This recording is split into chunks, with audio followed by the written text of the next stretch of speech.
ಸ್ನೇಹಿತರೆ, ಚರಿತ್ರೆ ಮತ್ತೊಂದು ವಿಡಿಯೋಗೆ ನಿಮಗೆಲ್ಲ ಪ್ರೀತಿಯ ಸ್ವಾಗತ. ಭಾರತದ ಪ್ರತಿಯೊಂದು ಮೂಲೆಯಲ್ಲೂ ಸಾವಿರಾರು ವರ್ಷಗಳ ಇತಿಹಾಸ ಹಾಗೂ ನಂಬಿಕೆಯ ಕತೆಗಳು ಅಡಗಿವೆ. ಇಂತಹ ರೋಮಾಂಚಕಾರಿ ಕತೆಗಳಲ್ಲಿ ರಾಮೇಶ್ವರಂ ದೇವಾಲಯದ್ದು ಕೂಡ ಒಂದು. ದಕ್ಷಿಣ ಭಾರತದ ಕಾಶಿ ಎಂದೇ ಪ್ರಸಿದ್ಧವಾಗಿರುವ ಈ ಪವಿತ್ರ ಸ್ಥಳ ಕೇವಲ ಒಂದು ಧಾರ್ಮಿಕ ಕೇಂದ್ರವಲ್ಲ, ಇದು ರಾಮಾಯಣದ ಅದ್ಭುತ ಕತೆಗಳು, ತೇಲುವ ಕಲ್ಲುಗಳ ರಹಸ್ಯ ಹಾಗೂ 22 ಪವಿತ್ರ ತೀರ್ಥಗಳ ಮಹತ್ವವನ್ನ ತನ್ನೊಳಗೆ ಹುದುಗಿಸಿಕೊಂಡಿದೆ. ಭಾರತದ ಐತಿಹಾಸಿಕ ಹಾಗೂ ಆಧ್ಯಾತ್ಮಿಕ ಸ್ಥಳಗಳಲ್ಲಿ ರಾಮೇಶ್ವರಂಗೆ ವಿಶೇಷ ಸ್ಥಾನವಿದೆ. ಆ ಪವಿತ್ರ ಯಾತ್ರಾ ಸ್ಥಳದ ಅಸಲಿ ಇತಿಹಾಸ ಏನು, ಇಲ್ಲಿರುವ 2 ಶಿವಲಿಂಗಗಳ ಹಿಂದಿನ ರೋಚಕ ಕಥೆಯಾದ್ರೂ ಏನು, ದೇವಾಲಯದ ಆವರಣದಲ್ಲಿರುವ 22 ಪವಿತ್ರ ತೀರ್ಥಗಳ ವಿಶೇಷತೆ ಏನು, ರಾಮಸೇತುವೆ ನಿರ್ಮಾಣದಲ್ಲಿ ಬಳಸಿದ ಇಂದಿಗೂ ತೇಲುವ ಕಲ್ಲುಗಳ ಮರ್ಮವೇನು, ಕಳೆದು ಹೋದ ಧನುಷ್ಕೋಟಿಯ ಅದ್ಭುತ ಕತೆ ಹಾಗೂ ಗಂಧಮಾದನ ಪರ್ವತದ ರಹಸ್ಯಗಳೇನು ಎಲ್ಲವನ್ನ ಇವತ್ತಿನ ಈ ವಿಡಿಯೋದಲ್ಲಿ ನೋಡೋಣ.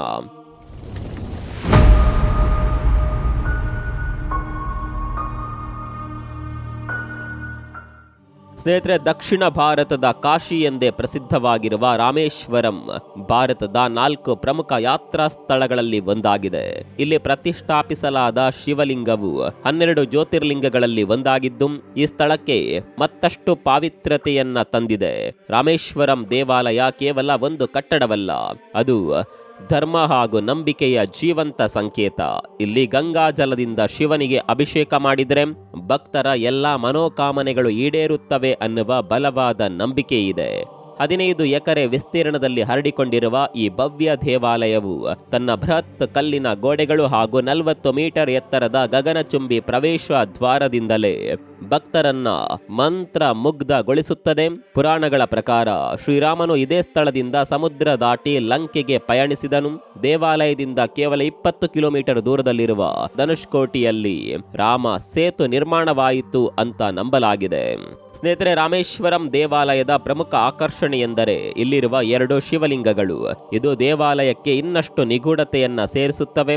ಈ ಕಾರಣದಿಂದಲೇ ಅದನ್ನ ಅನೇಕ ರಹಸ್ಯಗಳನ್ನ ಹೊತ್ತ ದೇವಾಲಯ ಅಂತ ಕರೆಯಲಾಗುತ್ತೆ. ಈ ದೇವಾಲಯವು ತನ್ನ ಉದ್ದನೆಯ ಕಾರಿಡಾರ್ಗಳಿಂದ ವಿಶ್ವ ಪ್ರಸಿದ್ಧಿಯಾಗಿದೆ. ಮೊದಲ ಕಾರಿಡಾರ್ ಅತ್ಯಂತ ಹಳೆಯದ್ದಾಗಿದ್ದು ಇದು 12ನೇ ಶತಮಾನಕ್ಕೆ ಸೇರಿದೆ ಎಂದು ಹೇಳಲಾಗುತ್ತದೆ. 2ನೇ ಕಾರಿಡಾರ್ನಲ್ಲಿ 108 ಶಿವಲಿಂಗಗಳು ಹಾಗೂ ಮನೋಹರವಾದ ಗಣಪತಿ ವಿಗ್ರಹವಿದೆ.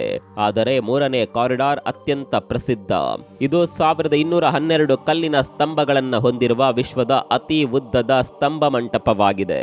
ಇದರ ಪ್ರತಿ ಸ್ತಂಭವು ಸುಮಾರು 23 ಅಡಿ ಎತ್ತರವಿದೆ. ಈ ಸ್ತಂಭಗಳನ್ನ ಯಾವ ಕಲ್ಲಿನಿಂದ ನಿರ್ಮಿಸಲಾಗಿದೆ ಅನ್ನೋದು ಇಂದಿಗೂ ಸಂಶೋಧಕರಿಗೆ ಒಂದು ಒಗಟಾಗಿದೆ. ರಾಮೇಶ್ವರಂ ದೇವಾಲಯ ನಿರ್ಮಾಣದಲ್ಲಿ ಬಳಸಿರುವ ಬೃಹತ್ ಗ್ರಾನೈಟ್ ಕಲ್ಲುಗಳು ಸ್ಥಳೀಯವಾಗಿ ದೊರೆಯೋದಿಲ್ಲ ಅನ್ನೋದು ಮತ್ತೊಂದು ದೊಡ್ಡ ರಹಸ್ಯ. ಸುತ್ತಮುತ್ತ ಯಾವುದೇ ಪರ್ವತಗಳಲ್ಲಿಲ್ಲದಿದ್ದರೂ ಇಷ್ಟು ದೊಡ್ಡ ಕಲ್ಲುಗಳನ್ನ ಎಲ್ಲಿಂದ ತಂದರು ಅನ್ನೋದು ಇಂದಿಗೂ ಸಂಶೋಧಕರಿಗೆ ಒಂದು ಒಗಟು. ಜನಪ್ರಚಲಿತ ನಂಬಿಕೆ ಪ್ರಕಾರ ಇಂತಹ ಭಾರೀ ಕಲ್ಲುಗಳನ್ನ ಸ್ಥಳೀಯವಾಗಿ ಪಡೆಯಲು ಸಾಧ್ಯವಾಗದೆ ಅವನ್ನ ದೋಣಿಗಳ ಮೂಲಕ ದೂರದ ಭೂಭಾಗಗಳಿಂದ ತರಿಸಲಾಯಿತು.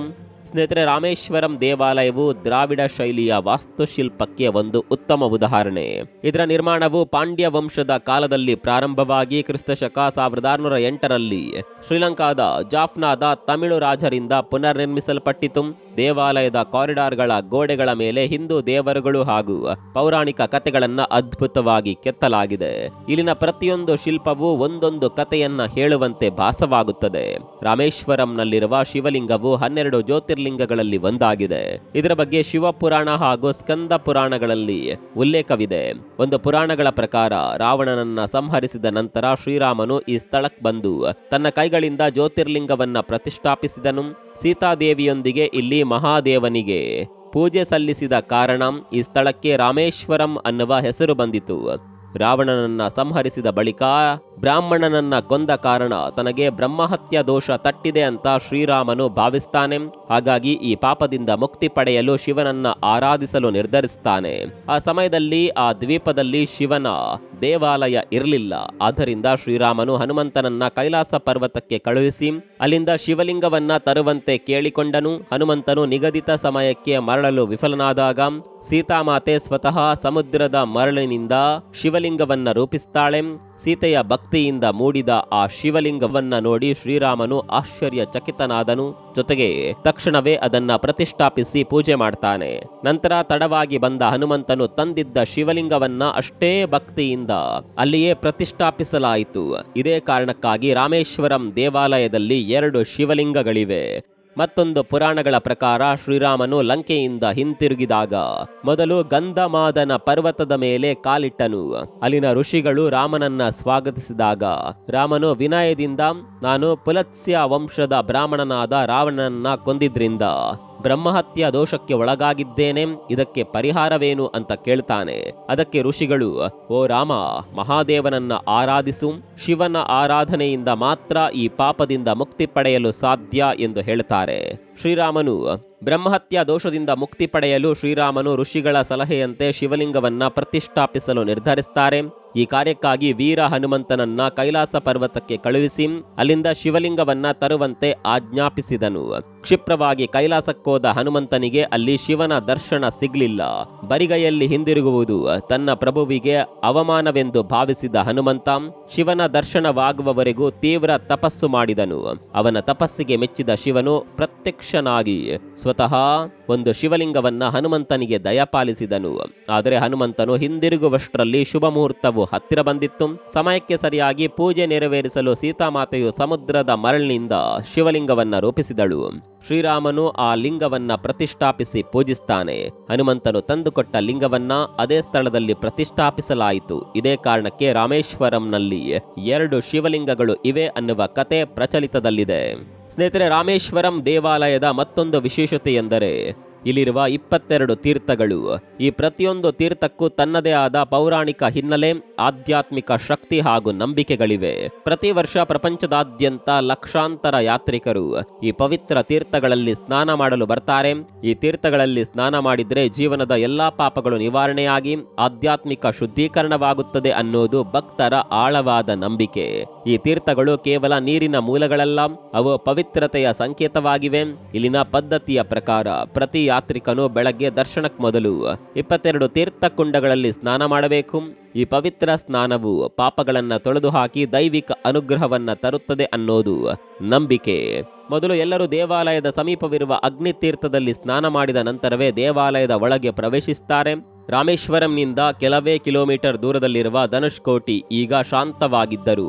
ಒಂದು ಕಾಲದಲ್ಲಿ ಅದು ತಮಿಳುನಾಡಿನ ಪ್ರಮುಖ ವ್ಯಾಪಾರ ಕೇಂದ್ರವಾಗಿತ್ತು. ಆದರೆ 1964ರಲ್ಲಿ ಸಂಭವಿಸಿದ ಭೀಕರ ಚಂಡಮಾರುತವು ಈ ಸಮೃದ್ಧ ನಗರವನ್ನ ಸಂಪೂರ್ಣವಾಗಿ ನಾಶ ಮಾಡಿತು. ಮನೆಗಳು, ಮಾರುಕಟ್ಟೆಗಳು ಹಾಗೂ ದೇವಾಲಯಗಳು ಸಮುದ್ರದ ಅಲೆಗಳಲ್ಲಿ ಕೊಚ್ಚೋದವು. ಆ ದುರಂತದ ನಂತರ ಸರ್ಕಾರವು ಈ ಪ್ರದೇಶವನ್ನ ವಾಸಕ್ಕೆ ಯೋಗ್ಯವಲ್ಲವೆಂದು ಘೋಷಣೆ ಮಾಡುತ್ತೆ. ಇಂದಿಗೂ ಇಲ್ಲಿ ಉಳಿದಿರುವ ಕೆಲವು ಕಟ್ಟಡಗಳ ಅವಶೇಷಗಳು ಧನುಷ್ಕೋಟಿಯನ್ನ ಒಂದು ಪ್ರೇತ ಪಟ್ಟಣದಂತೆ ಕಾಣುವಂತೆ ಮಾಡಿವೆ.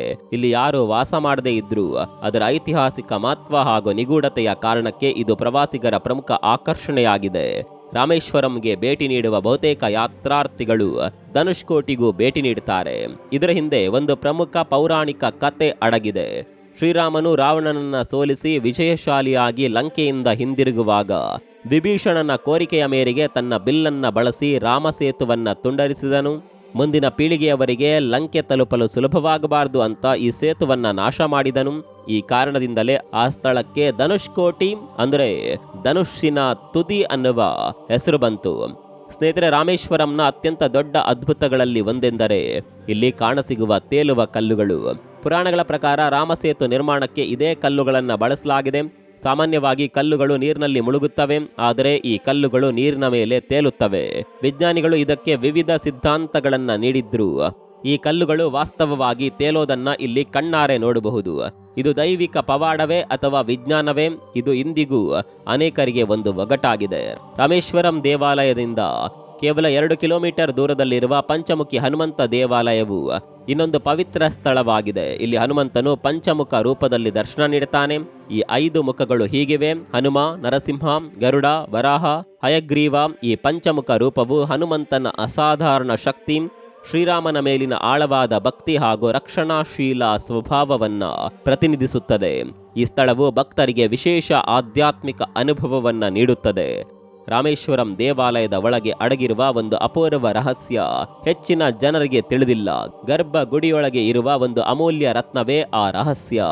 ಅದ್ಭುತ ರತ್ನವನ್ನ ಬೆಳಗಿನ ಜಾವ 4ರಿಂದ 5 ಗಂಟೆಯ ನಡುವೆ ಮಾತ್ರ ನೋಡೋದಕ್ಕೆ ಸಾಧ್ಯ. ಈ ಸಮಯದಲ್ಲಿ ಗರ್ಭಗುಡಿಗೆ ಪ್ರವೇಶಿಸಿದವರಿಗೆ ಮಾತ್ರ ಈ ಅಪರೂಪದ ದೃಶ್ಯ ಕಾಣಸಿಗುತ್ತದೆ. ಪುರಾಣಗಳ ಪ್ರಕಾರ ಈ ರತ್ನವು ವಿಷ್ಣುವಿನ ಆಸನವಾದ ಶೇಷನಾಗನದ್ದಾಗಿದೆ. ಶ್ರೀರಾಮನು ಶಿವಲಿಂಗವನ್ನ ಪ್ರತಿಷ್ಠಾಪಿಸಿದಾಗ ಸಂತೋಷಗೊಂಡ ಶೇಷನಾಗನು ತನ್ನ ಅಮೂಲ್ಯ ರತ್ನವನ್ನ ಶಿವಲಿಂಗದ ಮೇಲೆ ಅರ್ಪಿಸಿದನು ಅಂತ ಹೇಳಲಾಗುತ್ತೆ. ಸ್ನೇಹಿತರೆ, ರಾಮೇಶ್ವರಂ ನಗರದಿಂದ ಈಶಾನ್ಯ ದಿಕ್ಕಿನಲ್ಲಿರುವ ಗಂಧಮಾದನ ಪರ್ವತವು ಕೇವಲ ಒಂದು ಸಣ್ಣ ಬೆಟ್ಟವಲ್ಲ, ಇದು ಅನೇಕ ಪೌರಾಣಿಕ ಕಥೆಗಳ ಕೇಂದ್ರ ಬಿಂದು. ಭಕ್ತರ ನಂಬಿಕೆಯ ಪ್ರಕಾರ ಈ ಪರ್ವತವು ನೇರವಾಗಿ ಹನುಮಂತನಿಗೆ ಸಂಬಂಧಿಸಿದೆ. ಪುರಾಣಗಳ ಪ್ರಕಾರ ಹನುಮಂತನು ಇದೇ ಪರ್ವತದಿಂದ ಹಾರಿ ಸಮುದ್ರವನ್ನ ದಾಟಿ ಲಂಕೆಗೆ ಹೋದನು. ಅಲ್ಲದೆ ಶ್ರೀರಾಮನು ಲಂಕೆಯ ಮೇಲೆ ದಾಳಿ ಮಾಡಲು ತನ್ನ ಸೈನ್ಯವನ್ನ ಇದೇ ಸ್ಥಳದಲ್ಲಿ ಸಂಘಟಿಸಿದನು. ಇಲ್ಲಿ ಹನುಮಂತನ ದೇವಾಲಯದಲ್ಲಿರುವ ವಿಗ್ರಹವು ಹೊರಗಿನಿಂದಲೇ ದರ್ಶನ ನೀಡುತ್ತದೆ. ಭಕ್ತರ ನಂಬಿಕೆಯ ಪ್ರಕಾರ ಶ್ರೀರಾಮನು ಲಂಕೆಗೆ ಹೋಗುವ ಮುನ್ನ ಇದೇ ಪರ್ವತವನ್ನ ಏರಿ ಮೊದಲ ಬಾರಿಗೆ ಲಂಕೆಯನ್ನ ವೀಕ್ಷಿಸಿದನು. ರಾಮೇಶ್ವರಂ ದೇವಾಲಯದ ಹೊರಗೆ ಹಲವಾರು ಪವಿತ್ರ ತೀರ್ಥಕುಂಡಗಳಿವೆ. ಅವುಗಳಲ್ಲಿ ವಿಶೇಷವಾದದ್ದು ವಿಲ್ಲೊಂಡಿ ತೀರ್ಥ. ಇದು ರಾಮೇಶ್ವರಂನಿಂದ ಸುಮಾರು 3 ಮೈಲಿ ದೂರದಲ್ಲಿ ಸಮುದ್ರದೊಳಗಿದೆ. ಈ ತೀರ್ಥದ ಅತ್ಯಂತ ಆಶ್ಚರ್ಯಕರ ಸಂಗತಿ ಏನಂದ್ರೆ, ಇದು ಸಮುದ್ರದ ಮಧ್ಯದಲ್ಲಿದ್ದರೂ ಇದರ ನೀರು ಉಪ್ಪಾಗಿಲ್ಲ. ಬದಲಿಗೆ ಇದು ಶುದ್ಧ ಹಾಗೂ ತಂಪಾಗಿದ್ದು ಕುಡಿಯಲು ಯೋಗ್ಯವಾಗಿದೆ. ಇಂತಹ ವಿಚಿತ್ರ ಹಾಗೂ ಅದ್ಭುತ ಸಂಗತಿ ಪ್ರಪಂಚದಲ್ಲಿ ಅಪರೂಪ ಅಂದ್ರೂ ತಪ್ಪಾಗಲಾರದು. ಪುರಾಣಗಳ ಪ್ರಕಾರ ಒಮ್ಮೆ ಸೀತಾದೇವಿಗೆ ತೀವ್ರವಾಗಿ ಬಾಯಾರಿಕೆಯಾದಾಗ ಕುಡಿಯಲು ಯೋಗ್ಯವಾದ ನೀರು ಎಲ್ಲಿಯೂ ಸಿಗಲಿಲ್ಲ. ಸಮೀಪದಲ್ಲಿ ಸಮುದ್ರವಿದ್ದರೂ ಅದರ ನೀರು ಉಪ್ಪಾಗಿರೋದ್ರಿಂದ ಕುಡಿಯೋದಕ್ಕೆ ಸಾಧ್ಯವಾಗೋದಿಲ್ಲ. ಆ ಸಮಯದಲ್ಲಿ ಶ್ರೀರಾಮನು ತನ್ನ ಬಿಲ್ಲು ಬಳಸಿ ಭೂಮಿಯನ್ನ ತೆಗೆದು ಶುದ್ಧವಾದ ನೀರಿನ ಬುಗ್ಗೆಯನ್ನ ಸೃಷ್ಟಿಸ್ತಾನೆ ಅಂತ ನಂಬಲಾಗಿದೆ. ಈ ದೈವಿಕ ಕ್ರಿಯೆಯಿಂದಲೇ ಈ ತೀರ್ಥವು ಸೃಷ್ಟಿಯಾಯಿತು. ಆ ಕಾರಣಕ್ಕಾಗಿಯೇ ಇದನ್ನ ಅತ್ಯಂತ ಪವಿತ್ರ ಎಂದು ಪರಿಗಣಿಸಲಾಗಿದೆ. ಇಂದಿಗೂ ಸಮುದ್ರದ ಮಧ್ಯದಲ್ಲಿದ್ದರೂ ಈ ತೀರ್ಥದ ನೀರು ಸಿಹಿಯಾಗಿದ್ದು ಇದು ಇಲ್ಲಿನ ಭಕ್ತಾದಿಗಳಿಗೆ ಒಂದು ದೊಡ್ಡ ಪವಾಡವಾಗಿ ಕಾಣುತ್ತದೆ. ಸ್ನೇಹಿತರೆ, ರಾಮೇಶ್ವರಂ ದೇವಾಲಯವು ಕೇವಲ ಒಂದು ಧಾರ್ಮಿಕ ಸ್ಥಳವಲ್ಲ, ಅದು ಇತಿಹಾಸ, ನಂಬಿಕೆ ಹಾಗೂ ವೈಜ್ಞಾನಿಕ ಕುತೂಹಲಗಳನ್ನ ಒಳಗೊಂಡ ಒಂದು ಆಧ್ಯಾತ್ಮಿಕ ರತ್ನ. ಇಲ್ಲಿನ ಪ್ರತಿಯೊಂದು ಕಲ್ಲನ್ನ, ತೀರ್ಥವನ್ನ ಹಾಗೂ ಪೌರಾಣಿಕ ಕಥೆಯನ್ನ ನೋಡಿದಾಗ ಈ ಸ್ಥಳವು ಸಾವಿರಾರು ವರ್ಷಗಳ ಹಿಂದಿನ ಭಕ್ತಿ ಹಾಗೂ ಅದ್ಭುತಕ್ಕೆ ಸಾಕ್ಷಿಯಾಗಿದೆ ಅನ್ನೋದು ಸ್ಪಷ್ಟವಾಗುತ್ತದೆ. ಇಷ್ಟೆಲ್ಲ ಪೌರಾಣಿಕ ಕಥೆಗಳು, ಐತಿಹಾಸಿಕ ರಹಸ್ಯಗಳು ಹಾಗೂ ವೈಜ್ಞಾನಿಕ ವಿಸ್ಮಯಗಳನ್ನ ಹೊಂದಿರುವ ರಾಮೇಶ್ವರಂ ದೇವಾಲಯವು ಕೇವಲ ಒಂದು ಪ್ರವಾಸಿ ಸ್ಥಳವಲ್ಲ, ಇದು ಸಾವಿರಾರು ವರ್ಷಗಳಿಂದ ನಂಬಿಕೆ, ಭಕ್ತಿ ಹಾಗೂ ಸತ್ಯದ ಅನ್ವೇಷಣೆಗೆ ಸಾಕ್ಷಿಯಾಗಿ ನಿಂತಿದೆ. ಇಲ್ಲಿನ ಪ್ರತಿಯೊಂದು ಕಲ್ಲು, ಪ್ರತಿ ತೀರ್ಥ ಹಾಗೂ ಪ್ರತಿಯೊಂದು ದಂತಕಥೆಯು ಭಾರತದ ಆಳವಾದ ಆಧ್ಯಾತ್ಮಿಕ ಬೇರುಗಳನ್ನ ಪ್ರತಿನಿಧಿಸುತ್ತದೆ. ಈ ಪವಿತ್ರ ಸ್ಥಳಕ್ಕೆ ಭೇಟಿ ನೀಡಿದಾಗ ಇದು ಕೇವಲ ಒಂದು ದರ್ಶನವಾಗಿರದೆ ನಮ್ಮ ಜೀವನದ ಒಂದು ಅವಿಸ್ಮರಣೀಯ ಅನುಭವವಾಗುತ್ತದೆ ಅಂದರೂ ತಪ್ಪಾಗಲಾರದು. ಈ ಬಗ್ಗೆ ನಿಮ್ಮ ಅಭಿಪ್ರಾಯವೇನು? ಕಮೆಂಟ್ ಮಾಡಿ. ಮತ್ತೊಂದು ವಿಡಿಯೋದಲ್ಲಿ ಸಿಗೋಣ. ಅಲ್ಲಿವರೆಗೂ ನಮಸ್ಕಾರ.